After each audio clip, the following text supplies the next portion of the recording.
Aaron Rodgers. Everybody knows that Aaron Rodgers has been on the news quite a bit. Started off with, applause with he did an exceptional job on Jeopardy. People are saying that he should get the job. I am one of those people. I think he should. I don't think it would take away from his his football career at all. And also, he's come out in the news because he's basically like, bye, Felicia, as a, little nod to our last week's episode where, if you haven't seen it already, we recast Friday, and it was a very difficult task. And still, you could argue, who plays Smokey? Who plays Smokey? But I did want to point out, that we did last week. We did a Twitter poll with who do you think who had the best draft in the AFC East? We got 40 votes, and the Jets won. 52.5%. Dolphins came in second at 27.5%. Patriots. This is a big gap. Yeah, Patriots 12.5%, and Bills last was 7.5%, and I would say that's probably pretty close to accurate. I think the voters did a good job in keeping it. The only thing I disagree with is I think the Jets did not have a good draft because I think their quarterback's going to be terrible. He might be. I think he's going to bomb. I don't think he's going to do a good job. I think he's going to have a hard time staying healthy. I think they just basically got the same quarterback, just who's not quite as durable. And, Sam Darnold has proven that he can take hits, but they still don't have a good offensive line. He can't take mono, though. Yeah, well, was it him that kept him out? Who knows? I don't know. But anyway, there was a lot of issues in the Jets organization, and I don't think that they've really corrected them all that much. So I wouldn't be surprised if they are still kind of spinning in circles. But I would say that I think the Dolphins had the better draft. You would probably disagree. You probably think the Jets had a better draft.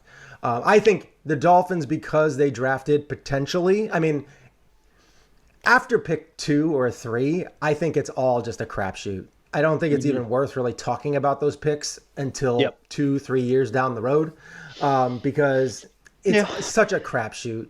You don't really know who's going to be a stud and who's not. So, because if you were sure they were going to be a stud, they would have been drafted in the first 2 rounds. Yeah, I wouldn't grade drafts until at least 2 years after. Yeah, and that's the whole problem with grading drafts, is that you really just don't know. And you're mostly grading based on what the team needs are. That's what you're grading on, because you cannot possibly grade on results. Right. It's impossible. even the top person is. Really, the first round is the only one that the teams are super sure about. And then sometimes when there's really heavy drafts, deep drafts, where there's lots of cornerbacks, lots of, linebackers, lots of offensive line, lots of quarterbacks to choose from.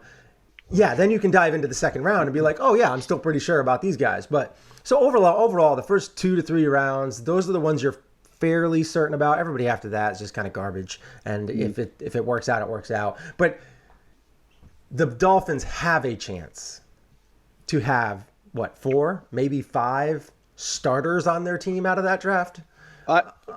Well, for sure, your first 2 first-round picks, those both need to be starters. And now the Dolphins did they waived Bobby McCain, their safety, which means that Javon Holland, who was their 3rd overall pick, he's getting thrown into it. Right.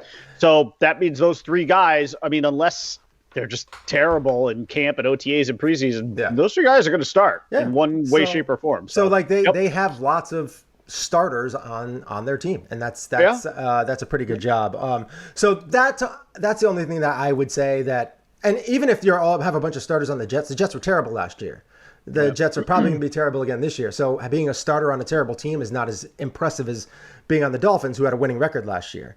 They had a much better season. By the way, the Bills coming in where they came in, that's where you want them to be, because they had the fewest holes to fill. And you wanted them to only get 7% of that vote. They did the best you could do with those picks.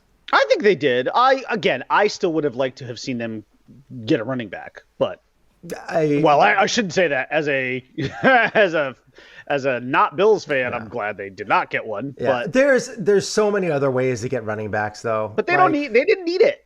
They didn't need it. They still have the best running back in the AFC East in Josh Allen. Josh Allen. Yeah. I mean, I don't want him running as much. I know, but he is. But it's nice to have that quarterback that can move around, especially. But they got some offensive linemen.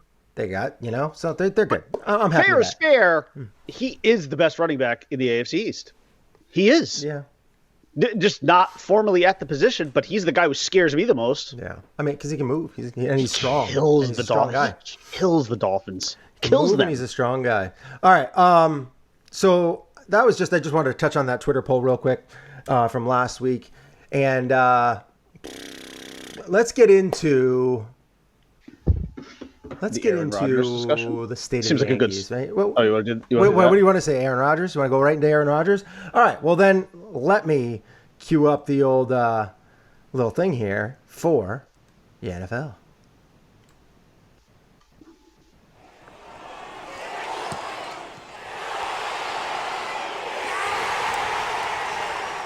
We are going to get into the NFL right here, right now, and we will talk about Aaron Rodgers.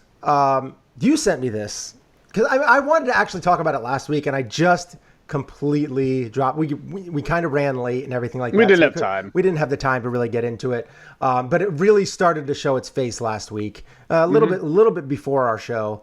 Probably like the Friday before or so, maybe Thursday before last week. But it's kind of still building up a little bit of steam here. Oh, it's not done. No, it's not done. It's just getting started, actually. I would like to hear your thoughts on this, and I want to hear what you're going to say about it because I have no idea. Although you just sent this text message to me. I wish I took a screenshot of it and put it up there. But it said, "Is Aaron Rodgers a whiny little bitch?" I should have thrown in the word prick too, because yeah, let's talk about this. By the way, that was a rhetorical question. I believe he is, and I believe he is a severe prima donna and a diva. All of that stuff. I would say he's a prima donna. I would definitely give you that. I think he's a bit of a prima donna. I think he. Yeah.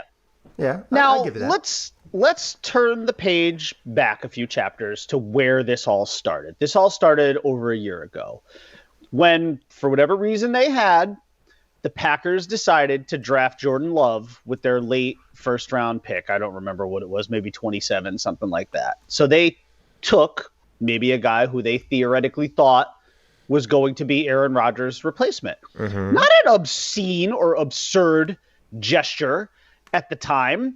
I mean, Aaron Rodgers is a 6-year-old man right now. Okay. Yes. He's on the, if you want to talk about NFL careers, I don't care how much longer you think he's going to play. The man is on the back nine. He ain't on the front. Okay. So but his beef was, they didn't consult him before they made that pick. Well, yeah, they don't really I hate to break it to you. Do you think they consulted Brett Favre before they picked you? Kind of tough. It was a real hypocritical spot for me, for him. I feel like there was that. I think when it came out, when that happened a year ago, I remember putting the tweet up with the GIF of, like when Selena Kyle disappears from Batman in in Dark Knight Rises. Yeah. And he turns around and he's like, "So that's what that feels like." So stupid. And that's what Aaron Rodgers had to be saying when they drafted Jordan Love. So that's what that feels like. Now he knew what Brett Favre felt like. And so now so that happens a year ago, right? Now how does Aaron Rodgers respond to that? The best possible way a quarterback can respond. He goes out, he has an amazing year and wins a third MVP. Mm-hmm. I mean, the dude, Aaron Rodgers, is an all-time quarterback. I still, if you ask me the question right now, given the choices that I have, and there are some good choices in the NFL, If you give me that question, you need a guy to complete a drive to win a Super Bowl for you right now, I'm picking Aaron Rodgers. And I mean that no disrespect. I do mean disrespect to Tom Brady because I hate him and he's a cheater. But no disrespect to him. No disrespect to Patrick Mahomes, who's also won. No disrespect to guys like Josh Allen, who obviously is a special player. Lamar Jackson, who's a special player. I'm taking Aaron Rodgers in that spot. I don't know about you, but I am. Drew Brees is gone, so you can't even put him in that conversation anymore. He's not dead. He's just retired. You can't. So I'm taking Aaron Rodgers in that spot. So Aaron Rodgers goes out and responds to the Jordan Love draft pick as best as possible. He puts the chip on his shoulder, of which he's had anyway since the moment he was drafted late in the first round by the Packers, expecting to be. He expected to be the number one pick, I think, in 2005. And his feelings got hurt because, he wasn't that guy. It ended up being Alex Smith, and then he falls all the way into the late 20s. And then they go and they pick his replacement in the late 20s, 16 years later, whatever. Listen, Aaron Rodgers is a smart guy. He's a cerebral guy. He should know that above all else, the NFL, more than anything else, is a business. It's business, dude. This is a business. This isn't personal. This is a business. That's the way it is. The NFL is always looking for your replacement. That's the nature of this game. It's a violent sport. You're one hit away from that replacement needing to be ready to go. You're as good as your last play in the NFL, and then in a breath it can be gone. So I'm not going to sit here and fault the Green Bay Packers for picking Aaron Love, and I'm not going to fault them for not consulting Aaron Rodgers about it. That would be like, that'd be like me. Like the CEO of the company I work for needing to consult me for something. What? I don't think so. Oh, you want to hire this person? You better run that by me. Yeah, no, I don't think so. That's not how it works. That's not how it works in the NFL. Ownership, upper management, coaches make those decisions, not the players. Like, I don't want to sit here and sound like a just shut up and play football kind of person, but when it comes to this sort of thing, I really don't believe that Aaron Rodgers needs to be consulted on draft picks. Now, what I would tell you, had it been me at that time a year ago, I would have done everything I could to surround Aaron Rodgers with weapons, because that's what he needed. And he needed that again this year, and the Packers took their sweet time again getting him weapons, not getting him one until the third or fourth round in wide receiver Amari Rodgers from Clemson, who, by the way, I think is a good player. It also has, could theoretically have the nickname A-Rod. So they A-Rod to A-Rod, and he's already got Devontae Adams. Thankfully, he got Aaron Jones back in his backfield. So he's got weapons.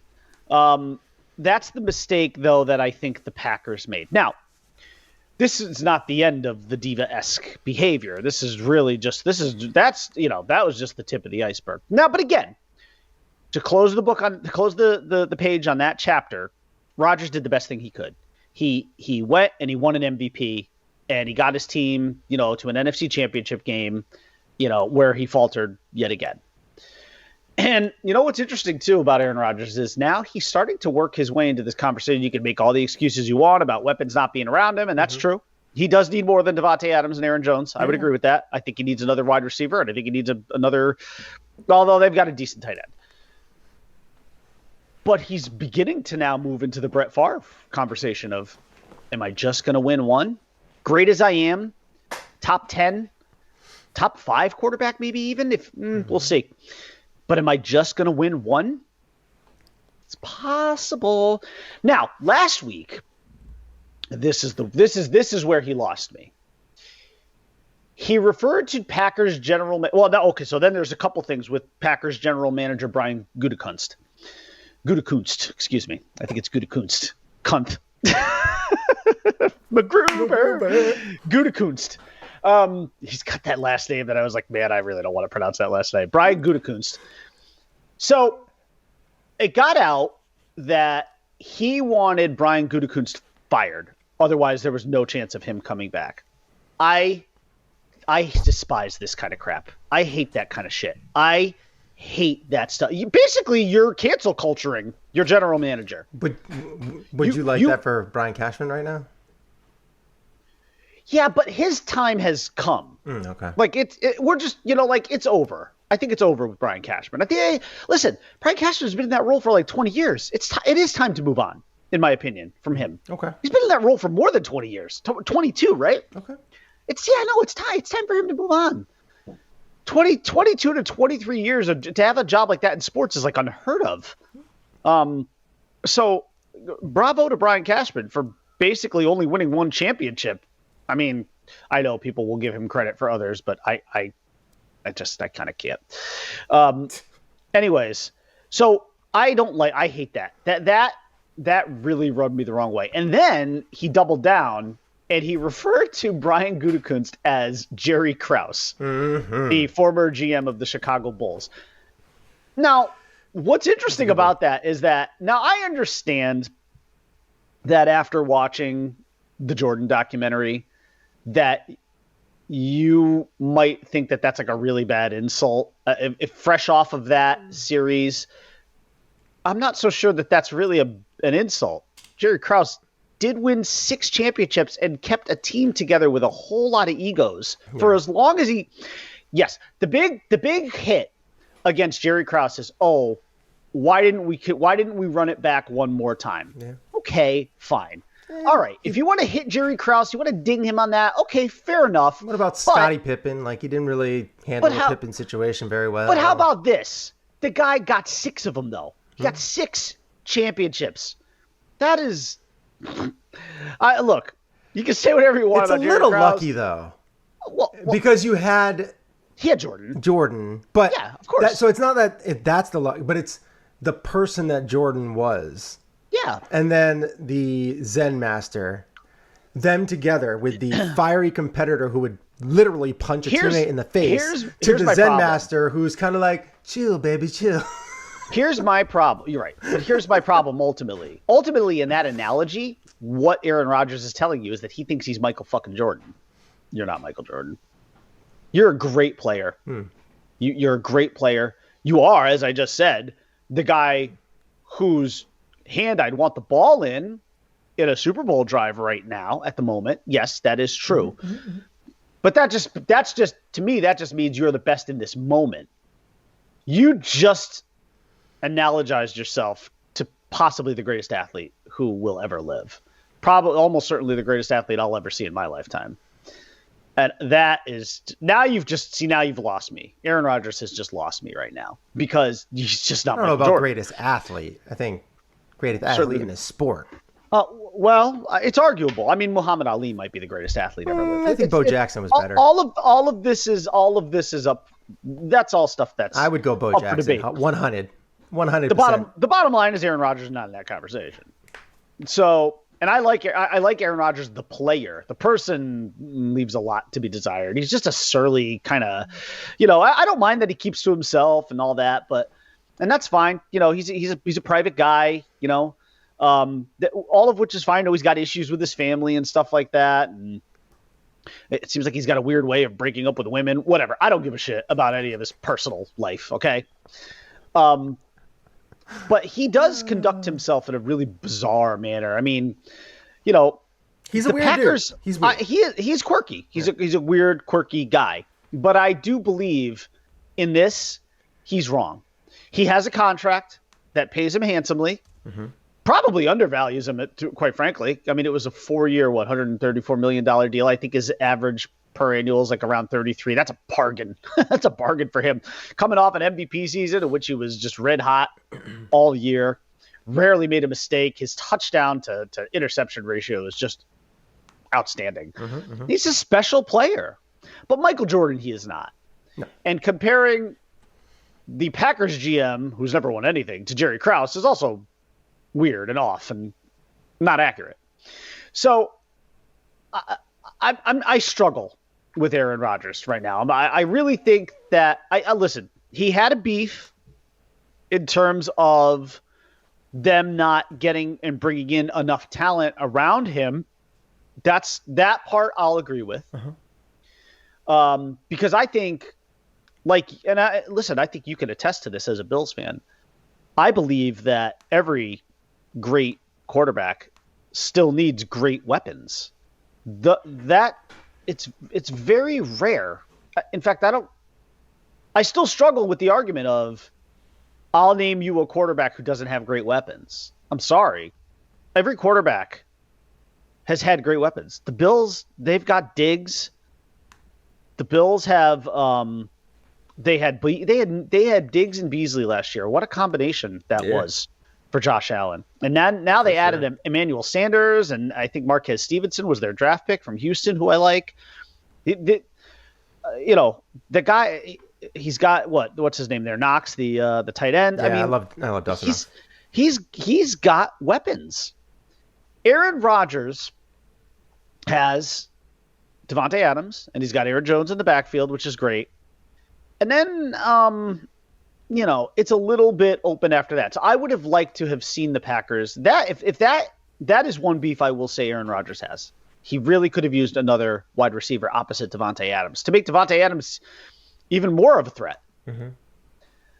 So, again, just to kind of wrap this all up, to me, it was a sort of a rhetorical issue. I do believe he's a whiny little bitch. And I don't feel bad for him. The guy's got a great contract and he does have a great life and he is adored in that city. Mm-hmm.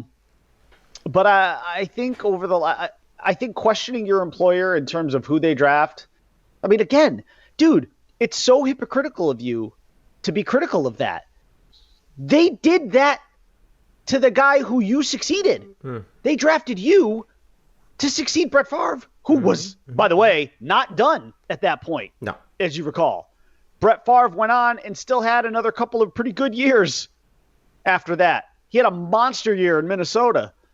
So, look, and honestly, if Aaron Rodgers is really this pissed, here's how I'll wrap it up. Mm-hmm. Just retire from football, leave the rest of that money on the table, and go fucking host Jeopardy. It's what you want to do anyway. I think everyone knows that. You've made it very clear, unless you're trying to play some kind of weird game of chicken between, like Merv Griffin Enterprises and the NFL, although I don't know if Jeopardy is part of Merv Griffin. I just threw that out there. But you're basically trying to play chicken between Jeopardy and the Packers. Mm-hmm. If you want to just go fucking host Jeopardy and be the guy to replace the late, great, immortal Alex Trebek, then go for it. Just go. That would be replacing two of the immortals, huh?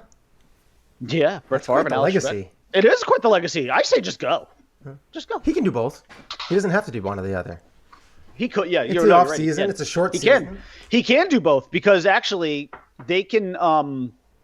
I think Jeopardy has already said we could film, lots and lots of episodes in the off season and leave you. Yeah. So he can do both. You're right. Yeah, he could easily do both. All right. I had posted this on Twitter. Let me see what we got over here. I'll put it up on the screen here. And so far, it's saying, let's see, refresh. What was the 7 votes so far? It says, is Aaron Rodgers a whiny prima donna? Oh, you didn't say little bitch. I didn't. Yeah, no. Because if I do that, then I'll get the flag on Twitter, and they'll be like, "Hey, are you sure you want to say this?" And then I'd be like, "Yeah," and then I might get in trouble, and I don't want to get any flags, especially on our Sports and Sorts account, Yeah, and so right now it's 71.4% nope, really? And 20. Oh, it just changed. It's 75% nope, and 25% yep. Oh, so people disagree with me. So far. Okay. All right. Nobody wants to be critical of Aaron Rodgers. They're afraid of him. I think he's a prima donna. I don't think he's a whiny prima donna. Oh, I think it's whiny. I think it's the way that this is played out. He's very passive aggressive. Yeah. Oh, without a doubt. Yeah. Yes. He's passive aggressive, but in he just comes off as whiny. Like he's got that resting bitch face that drives me nuts. To me, it's like he thinks he's suave. I think that's. I think he thinks he's very suave. He's a quirky dude. He's kind of funny. I don't know. It's tough. It's tough to. But you know what's going to happen? It's not that this is a bad thing. Herpes. It's a great thing. What? Herpes? Did you say herpes? Oh, you said you know what's going to happen. I just assumed that's where you were going. No, I was just going to say. You said all the girlfriends he broke up with in a weird way. I just didn't know. He's just going to end up being Brett Favre. and again, that's not a bad thing. Well, then he might get herpes. No, all those picks that the Favrenator was throwing out there. Oh my God. Anyways, his legacy as far as winning will be Brett Favre. He's probably a better dude than Brett Favre. Brett Favre's got some, as we're discovering in retirement and even before retirement, Brett Favre's got some skeletons. Well, he never popped any pills. Oh wait, he's done some things. That's all you can say about Brett Favre. And that's just what he did off the field. Some things. You know, of all the things in Brett Favre's career, texting dick pics to cheerleaders and, basically sounding, I don't know if he was outed as a racist this offseason. I think he's a Trump guy, whatever. Of all the things he's ever done, though, I mean, I really do like the commercials with Jerry Rice with the copper fit. It almost made me want to buy it. Like I just like him and old man Jerry Rice just like invading. I bought some pickup game of football, and I bought a little bit of copper fit stuff a long time ago, like a long time ago. It doesn't really work. Yeah, well. It's. I don't think it does anything. It's just like having a slight knee brace or a slight elbow brace or something like that. I actually, before I started, I think it's when good. because as you know, I wear a compression sleeve on my left leg.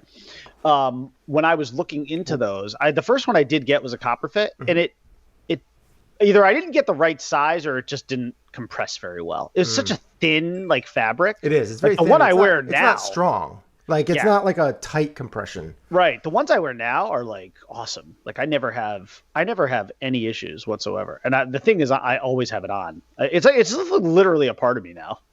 I just don't even know it's on. People ask me about it all the time too, especially in the summer. And I'm like, and I always forget that it's on because it's just, I always have it on, And I'm just like, oh, that? I'm like, oh yeah, I've got this issue with my leg, Oh yeah. So all right, now we're 80%. Nope. 20%. Yeah. We'll see how it goes throughout the show. I'm getting canceled. The Bry Man canceled by Aaron Rodgers. Aaron Rodgers got me too, I guess. He's gonna get Brian Gutekunst and Brian Christina. All right. He's getting all the Bryans. Brian.